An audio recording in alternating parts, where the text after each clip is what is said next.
11절 12절입니다. 짧은 본문이라 저랑 합독하시겠습니다. 믿음으로 사라 자신도 나이가 많아 단산하였으나 잉태할 수 있는 힘을 얻었으니 이는 약속하신 이를 미쁘신 줄 알았음이라. 이러므로 죽은 자와 같은 한 사람으로 말미암아 하늘의 허다한 별과 또 해변의 무수한 모래와 같이 많은 후손이 생육하였느니라. 아멘. 히브리서가 소개하는 믿음의 용사들을 소개할 때 시작하는 멘트가 바로 믿음으로입니다. 믿음으로 아벨은, 믿음으로 에녹은, 믿음으로 노아는, 믿음으로 아브라함은, 믿음으로 사라 자신도 등등 모두 그들의 행동의 원천이 믿음임을 강조하고 있습니다. 그 믿음은 히브리서 11장 1절에서 강조하는, 정의하는 믿음입니다. 히브리서 저자는 믿음은 바라는 것들의 실상이요 보이지 않는 것들의 증거라고 정의하고 그 정의에 따른 인물들을 기술하고 있습니다. 히브리서에는 보이지 않는 하나님의 약속을 보는 것처럼 믿었던 믿음의 용사들을 기술한 것이기에 히브리서가 정의하는 이 믿음과 그에 따른 용사를 일반화해서는 안 됩니다. 믿음은 다양한 존재로 가능합니다. 여기 언급되지 않은 인물 중에도 성경에는 믿음의 용사들이 참 많습니다. 예를 들어 다니엘, 에스더, 예수님의 제자 등등 모두가 다 믿음의 용사가 아닙니까? 그러므로 우리가 히브리서를 볼 때 히브리서가 말하는 믿음의 관점으로 히브리서의 성경을 읽어야 하는 것입니다. 왜냐하면 지금 배교의 위험에 빠져 있는 사람들에게 전하는 메시지이기 때문입니다.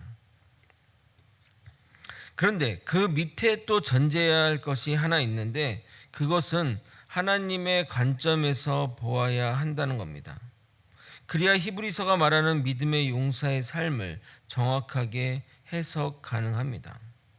예를 들어 아브라함을 보면 아브라함이 젊었을 때 아브라함을 믿음의 조상이라고 하지만 그가 젊었을 때 훌륭한 믿음의 소유자라고 부를 수는 없을 것입니다. 그는 자기가 살고자 아내를 팔았고 가뭄이 든다고 애굽으로 내려갔던 찌질하고 또 연약한 자였습니다. 그러나 하나님이 그를 믿음의 조상의 자리까지 이끄셨습니다. 하나님께 붙들리게 되면 그가 어떤 인물이든 어떤 배경과 어떤 조건을 가지고 있을지라도 하나님은 그를 믿음의 도구로 사용하십니다. 하나같이 여기 열거된 인물들은 하나님이 이끌어 가십니다. 오늘은 아브라함의 아내 사레입니다. 사레도 하나님의 말씀을 비웃었던 여인이었습니다. 즉 믿지 못했다는 말입니다. 그러나 그가 만국의 어머니 사라가 된 데에는 하나님이 그녀를 이끄셨기 때문입니다. 오늘도 사라를 이끄시는 하나님의 손과 그로 인해 사라의 믿음도 성장하여 하나님의 말씀에 순종했던 그 사라의 믿음을 살펴보도록 하겠습니다. 그 당시 여성이 출산하지 못한다는 것은 여자가 살아갈 목적을 잃어버린 것과 다름없습니다.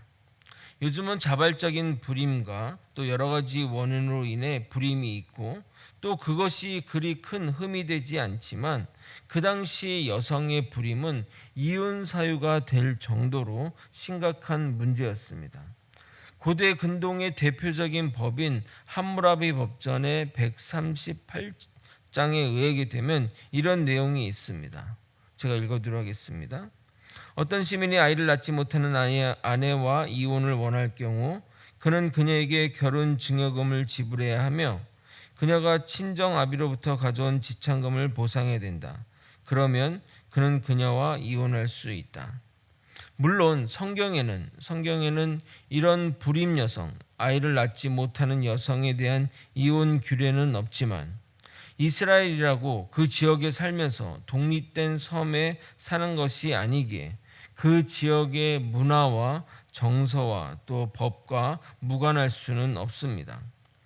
자식이 재산이라 생각했던 시절이 있기에 당연히 여성으로서의 출산의 의무가 강조되고 또 그것들에 대한 의무가 심했을 것입니다. 그런 모습이 성경에도 종종 나옵니다. 롯의 두 딸이 아버지로부터 자식을 낳은 것, 며느리 다말이 시아버지 유다에게서 자식을 낳은 것, 야곱의 두 아내 레아와 라헬의 출산 경쟁, 사무엘 어머니 한나의 울음 등등 자녀를 낳지 못하는 여인의 아픔을 성경은 종종 그리고 있습니다. 당연히 사레도 그런 아픔을 간직하고 있는 여인입니다. 그래서 사레 또한 자신의 몸종 하가를 남편 아브라함에게 주어 자녀를 낳게까지 하게 됩니다. 그런데 오늘 히브리서 본문은 사라가 나이가 많아 불임인데 믿음으로 임신하게 되었다고 기록하고 있습니다. 우리가 종종 착각하는 것 중에 하나는 사라가 나이가 들어 출산을 못하는 것이라 생각하는데, 사라는 젊을 때부터 불임이었습니다. 젊을 때부터 불임이었는데 나이가 드니 더 힘들어지는 것은 당연하고, 거기다가 생리마저 끊겼으니 더 말할 것도 없는 것입니다. 그래서 하나님이 사라에게 하나님이 내년 이맘때쯤 출산하게 될 것을 말하자 믿지 못하고 웃었던 겁니다. 창세기 18장 10절에서 13절 사건입니다. 제가 읽어드리도록 하겠습니다.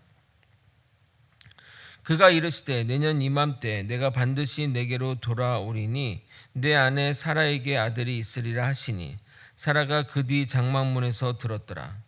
아브라함과 사라는 나이가 많아 늙었고 사라에게는 여성의 생리가 끊어졌는지라. 사라는 속으로 웃고 이르되 내가 노쇠하였고 내 주인도 늙었으니 내게 무슨 즐거움이 있으리요. 여호와께서 아브라함에게 이르시되 사라가 왜 웃으며 이르기를 내가 늙었거늘 어떻게 아들을 낳으리요 하느냐. 남편은 100살이고 자신도 90세이며 젊어서부터 불임이고 생리마저 끊겼으니 그러한 반응을 하는 것은 당연한 모습입니다. 그것을 비난할 수는 없습니다. 그러나 히브리서 저자는 믿음으로 사라가 임신했다고 하니 좀 의아하게 여겨질 수 있습니다. 이런 모습이 믿음의 모습인가 하는 생각이 드실 겁니다. 그러나 여기에 거론된 인물들 대부분이 이런저런 부족한 부분이 있음에도 불구하고 하나님이 그를 이끌어 가서 그 믿음의 경지로 나아갔기에, 그 믿음의 자리에 나아갔기에 그 인물의 최종적인 모습을 기준으로 이렇게 서술한 것입니다. 사라도 처음에는 그 이야기를 듣고 웃었지만 소돔과 고모라의 심판을 보면서 불순종의 결과가 어떻게 되는지 깨달았고, 이후 그랄랑 아비멜렉에 붙잡혀가서도 하나님의 은혜로 돌아왔으며, 특히 아비멜렉의 왕의 아내와 여종이 기도를 통해 출산하는 것을 보게 되면서 생명의 근원이 하나님에 있음을 깨닫게 됩니다. 그래서 그녀는 하나님에 대한 굳건한 믿음이 생기게 된 것입니다. 결정적으로 그녀가 출산에 대한 믿음이 생기게 된 사건이 바로 이 장면입니다.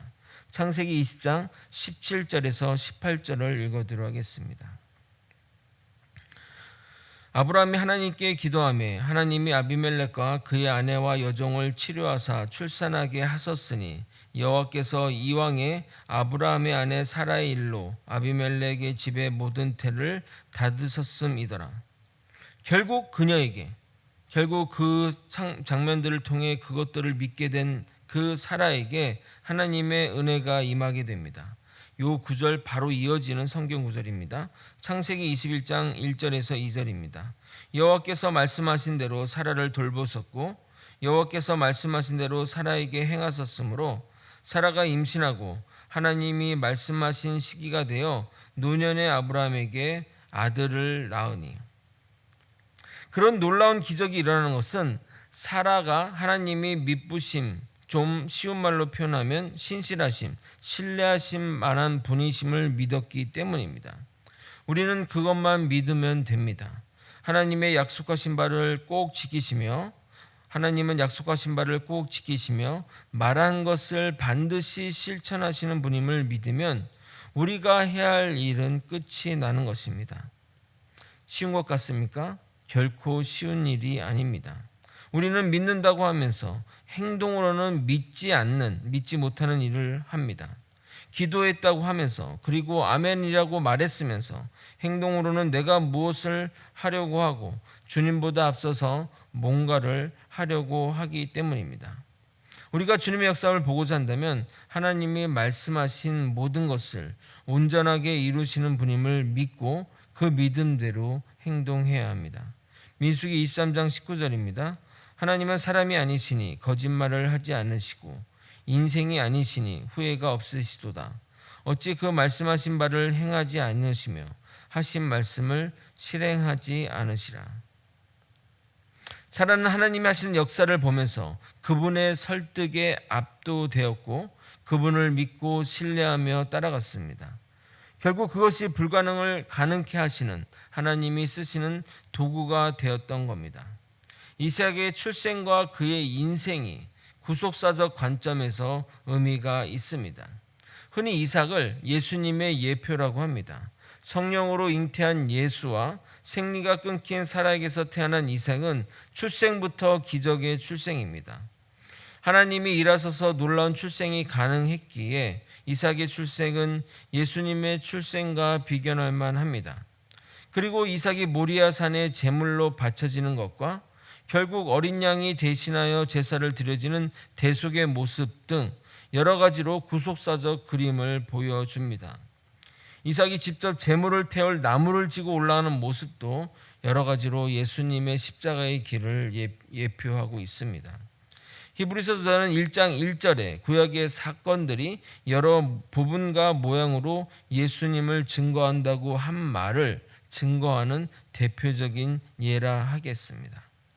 말씀을 정리하겠습니다. 사라는 젊어서부터 불임이었고 나이가 들어 생리가 끊겨 도저히 자녀를 낳을 수 없는 상황입니다. 그런 사라에게 하나님이 자녀가 낳게 될 것을 이야기했으나 믿지 못하는 것은 당연합니다. 그러나 하나님은 여러 가지 사건을 통해 사라를 설득해 갑니다.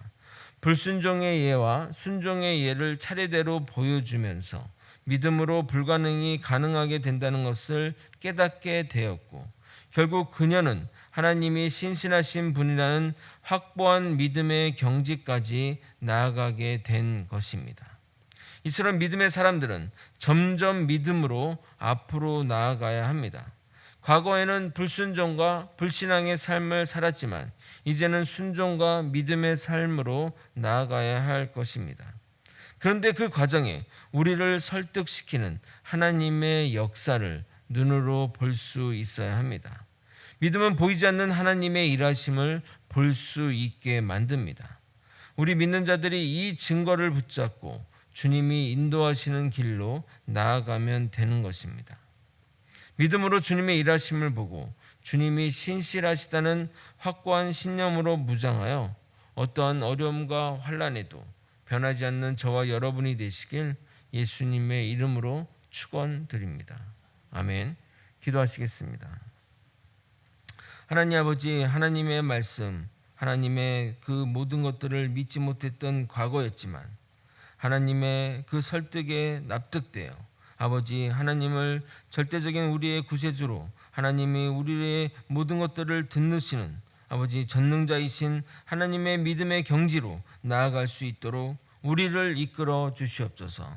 아버지 또한 우리가 영적인 눈이 밝혀져 하나님의 일하심을 우리가 이끄심을 잘 볼 수 있게 도와주시옵소서.